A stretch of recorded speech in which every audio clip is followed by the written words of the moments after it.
President Museveni congratulated the Africa Kwetu trekkers for the endurance they have exhibited in the 195 kilometers 2020 Garamba Birembo walk.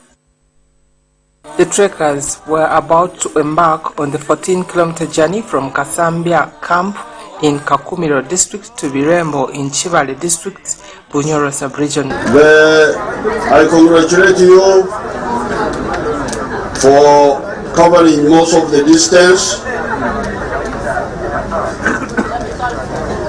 Since we are to combine walking with mobilization, we have to change the plan.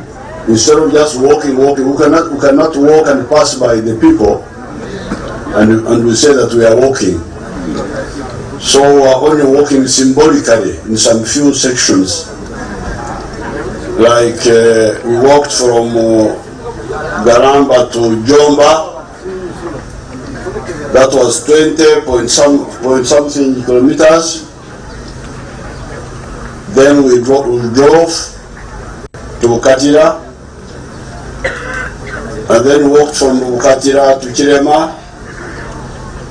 I'm told that was 7 point something kilometers. Then we had to drive to Kagogo, and from Kagogo we walked from the technical school, which is a therapy. The president addressed trekkers and Bugangai's communities at the flag-off point at Kasambia sub-county headquarters, the second last campsite of the great trek to Birembo. He also used the occasion to appeal to the people of Uganda to persevere and consolidate ideology in order to have a clear aim and the way forward for Africa.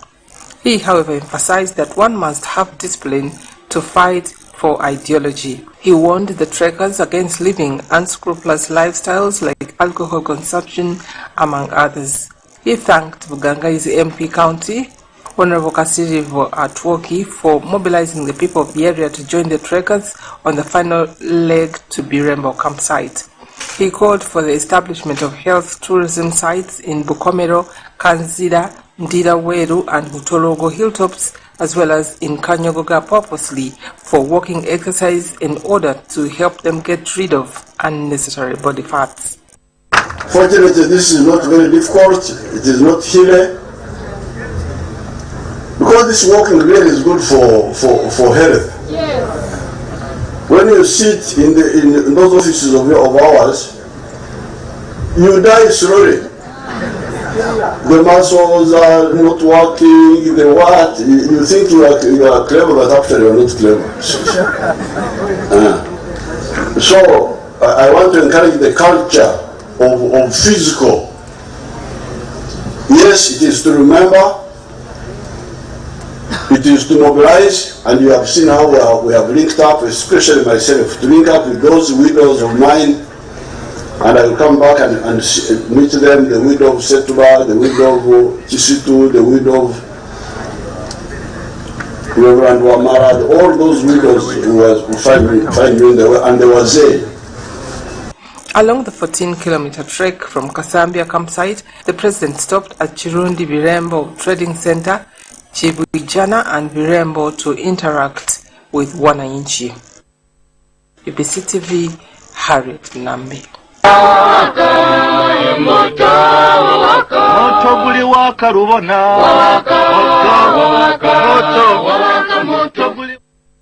And of course, congratulations to all those trekkers who endured the heat and the long journeys and the hills to manage those 6 days of that trek. Now, the Vice President, Edward Kiwanuka II, has commended Ugandans living in the diaspora for investing in various enterprises and inviting other professionals to engage in public-private investment partnerships. Now, he was meeting a delegation of Canadian-born Ugandans led by Uganda's ambassador to Canada, Ruth Acheng, at his office. The Vice President, Edward Kiwanuka II, has commended the efforts of Ugandans living in the diaspora for loving their motherland and country of origin by investing in various enterprises back home, as well as wooing other professionals and business entities to come and engage in public-private investment partnerships. while meeting a delegation of Canadian-born Ugandans professionals who were led by the Uganda's ambassador to Canada, Ruth Acheng. The Vice President hailed those in the diaspora for exhibiting both patriotism and nationalism, for plowing back their earnings, which greatly contribute both to foreign direct investments and economic development.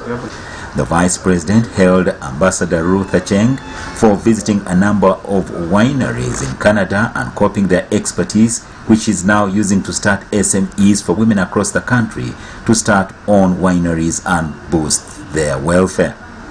The Vice President said that unlike countries in the West, Uganda boasts of a number of fruits that can make both juice, concentrates and wines, as well as having 2 natural planting seasons. Vice President Sekandi commended the ambassador and the Canadian diaspora for organizing last year's Uganda-Canada Trade Expo, which has started bringing positive results. Ambassador Ruth Acheng said that Canada has a number of Canadian-born Ugandans who are in influential positions and whose skills can benefit the country. She introduced Dr. Lawrence Muganga, a Canadian-born Ugandan, to the Vice President, who is an education consultant and beneficiary of the Bill and Melinda Gates Foundation Education Innovation Award of $1 million to revamp the education sector in Africa, of which Uganda is slated to be the first trial country. The meeting was attended by the Deputy Principal Private Secretary to the Vice President, Vincent Kyamwes Musubire. Reporting for UBC TV News, Stephen Kanakulia, Sempa. Thanks, Sempa, for that report, and of course Uganda benefiting from that money.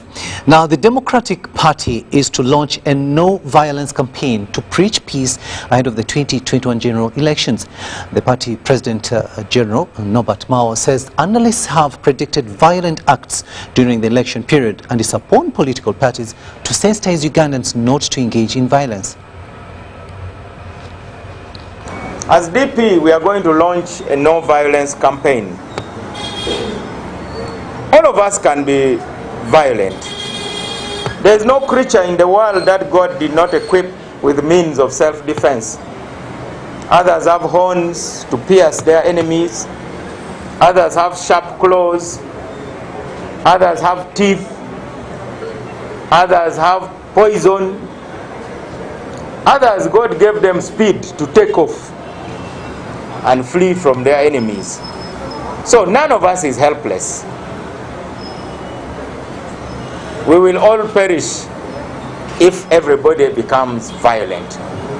So we are going to launch a no-violence campaign as the Democratic Party. We will give you the details. Already analysts are fearing that 2021 is going to be the most violent election season ever. I think DP has the moral authority to preach non-violence because we have proved that we are non-violent. Well, we do hope that those are not prophets of doom as we expect a peaceful election in 2021. And of course, a good initiative there by DP to have a non-violence campaign. Now, Uganda will host the first Rotary Peace Center in the continent. Now, the center, to be established in Makerere University, will train scholars who will in turn use the skills and knowledge acquired to tackle recurrent conflicts in Africa, as we hear in this report. Makerere University will be the first African university to host the Rotary International Peace Center. This is after the internationally acclaimed higher institution of learning came first in a competitive bidding process that attracted over 1,500 universities from across the globe. And for the peace programs, we have peace centers around the world where we train people on peace building skills, peacemaking skills, as it were. So some of them award master's degrees, some of them award certificate programs, so to speak. So in those institutions, we give people skills to help with peace building and peacemaking. The new development is timely as the continent tries to come up with amicable African solutions to African problems. It therefore comes up with opportunities and responsibilities for the country and the scholars. The focus on Africa is because of the conflicts in Africa, and we feel that if we can now start to train peace fellows who understand these problems intimately, then they will be able to address the needs. It's not a quick solution. This is something that's going to take years. We've currently been going about 16, 17 years, and we're in this for the long term. We now have 1,300 alumni around the world, and we'd like to increase that number in Africa, working in Africa, who are African-based. Geographically, Uganda, an East African country, is located in a conflict-affected zone in the sub-Saharan Africa. It neighbors the Democratic Republic of Congo, South Sudan and Somalia, among others, that have grappled with civil strife and political unrest for decades. But why would Uganda and precisely Makerere University pose as a suitable candidate of global conflict resolution? We all know that if there is need for peace, Africa needs it most. We get to train peace scholars, peace enablers within the country, with people that we need. But also, it opens up Uganda to the rest of the world, because these scholars are going to come from the different parts of the world. The reason Makerere University was chosen are for two reasons. One, the university has a faculty to be able to run the program, because we have a standard. The second thing is that the Rotary fraternity in Uganda is very strong and very committed to making things work. The Rotary Peace Center at Mook is the 7th globally, and it will admit its first cohort of peace scholars and peace enablers in 2021. Dennis Igoa for UBC News.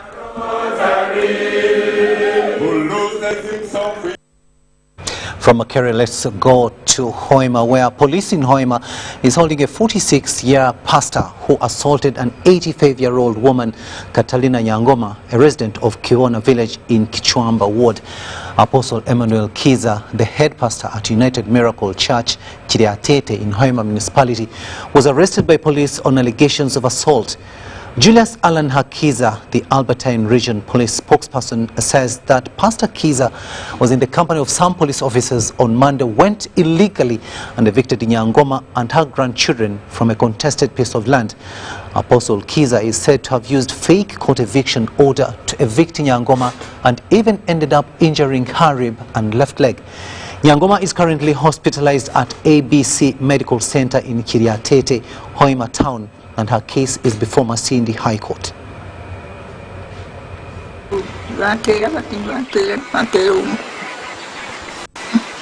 Wadaganama muntu yakuze imyaka 85 nagira ngo bamutira mu rubajo, so byo bamutwara mu rwaro agwire no hanze umukuru wa no, so ebindi tuzakuba ntubagambira katu turebe mbera ye kweli tujya bwana tubahereza report buri naka buri mbera kwira abere cyonga pastor we tumwino mucho.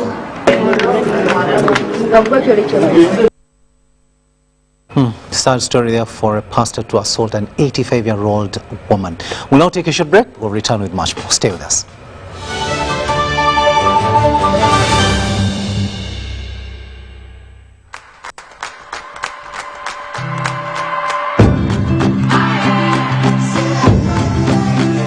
Good morning, Uganda. Today is a great day to make someone's day. A wonderful day to rewrite the future.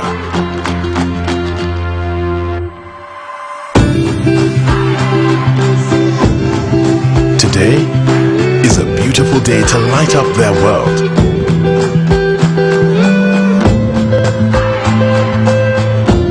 Or maybe even the perfect day to say, "You're my world."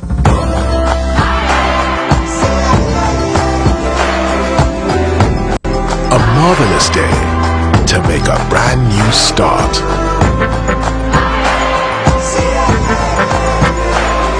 The perfect day to make the world smaller.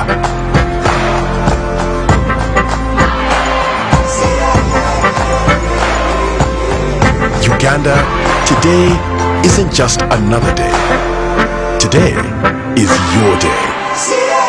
Airtel Money, with you always. Airtel Money, instant, secure, borderless.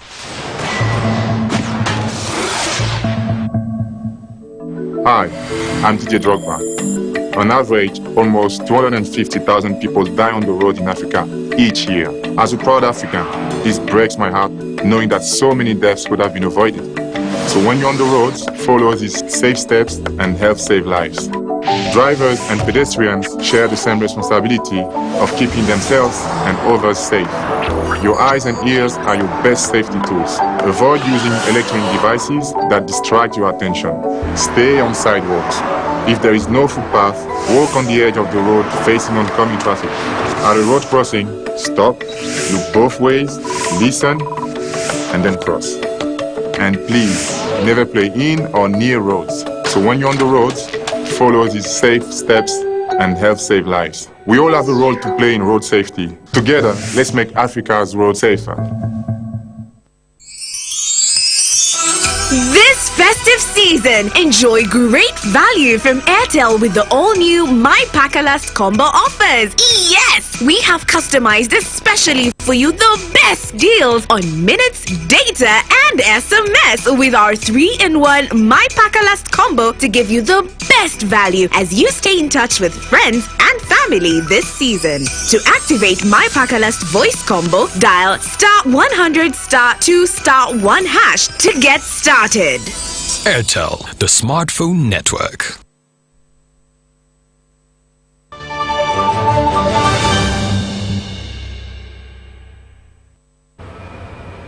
Welcome back from that short break, and this is News Tonight here on UBC TV. Let's talk some business now. And Kampala Capital City Authority is due to start using smart parking technology to manage parking and further reduce traffic jam in Kampala City. While launching the program to roll out this technology at City Hall in Kampala, the Acting Deputy Executive Director KCCA, Sam Serunkuma, said it will help increase revenue through collections from parking.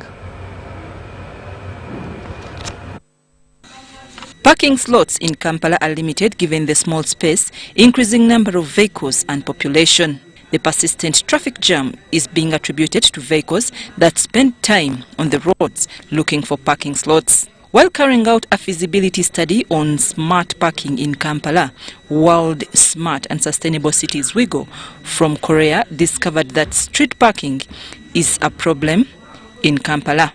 The pilot technology will be implemented at City Hall parking lot before rolling out. This system uses CCTV intelligence and provides statistics of how many cars park each day, calculate parking time and identify available parking spaces. The system will calculate, okay, this car has been parked over here for 1 hour and it hasn't paid anything and it's left. So the system sends that back to KCCA officials who decide, okay, this is the car that committed a crime, it didn't pay for its parking, and it sends the owner of the car the violation ticket. You have to pay, and on that violation ticket there will be a picture with the vehicle, with the vehicle number, so the owner actually cannot deny that it was him.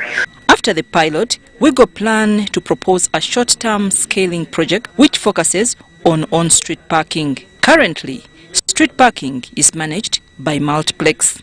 According to KCCA, owners of vehicles will get short routes to parking spaces through their mobile phones. Smart parking can result in 222,000 gallons of fuel saving by 2030 and approximately 300,000 gallons of fuel saved by 2050.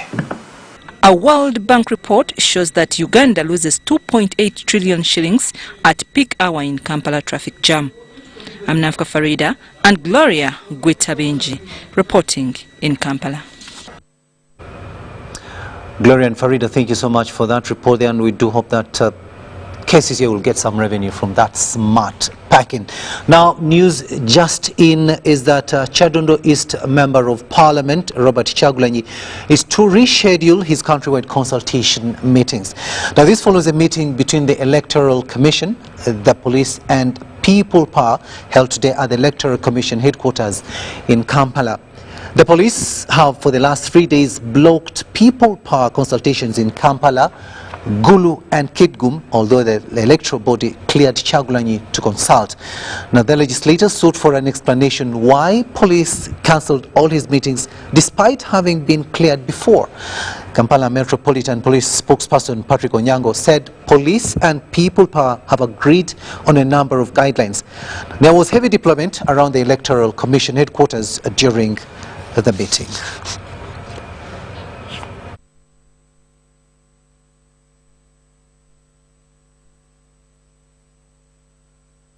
Electoral Commission and also wrote to the police. We observed the law and in a special way followed the Public Order Management Act. Even the police admitted to their wrongdoing and their illegal activities. We decided that we are going to reschedule the program for our consultations, write to the Electoral Commission once more, and also write to the police.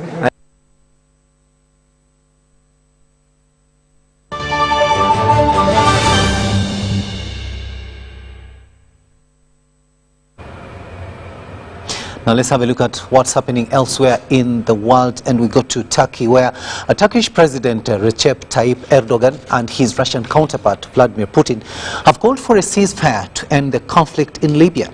Now the two leaders are seen to back rival sides in a conflict dragging in an increasing number of states. After talks in Istanbul, Mr. Erdogan and Mr. Putin said the ceasefire should come into force at midnight on Sunday. Now the call came amid a warning by German Foreign Minister Heiko Maas of a Syrian-style civil war in Libya. Now last week, Turkey sent troops to the North African state to bolster the embattled UN-backed government. Turkey accuses Russia of having about 2,500 mercenaries in Libya to support the UN-backed administration's main rival, General Khalifa Haftar. Now Russia denies the allegation.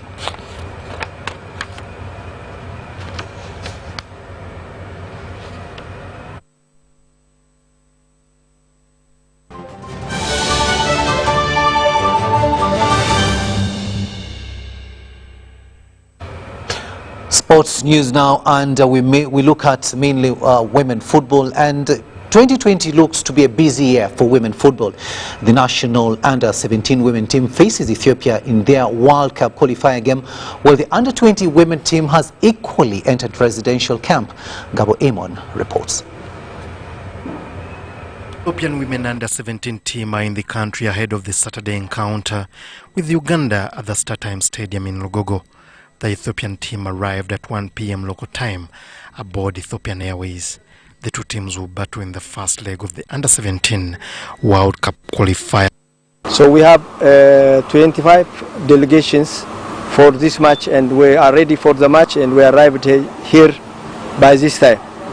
We hope our team is preparing physically and mentally.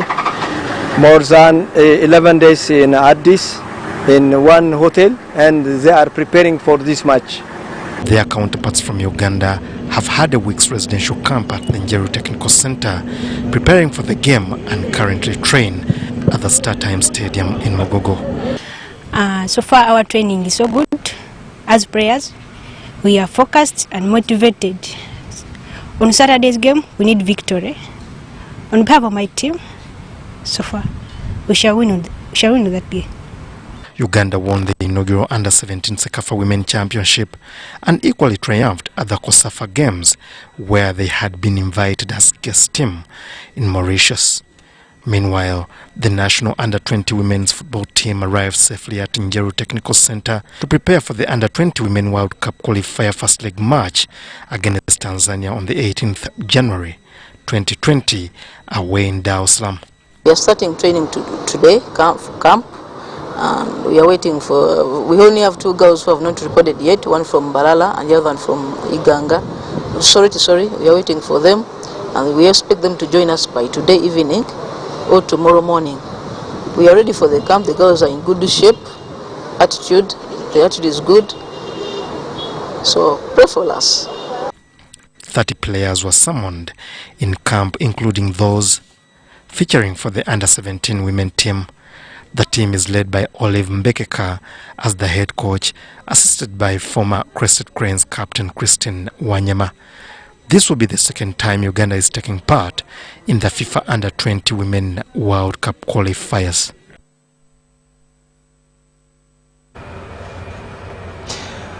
Now, Kelechi Iheanacho's equalizer gave Leicester City a deserved draw to leave the Carabao Cup semi-final against Aston Villa delicately ball poised after an entertaining encounter at the King Power Stadium.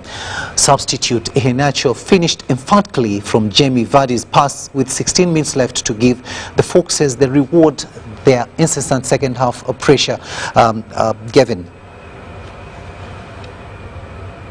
Competition. Grealish coming down the right, switched it to the far.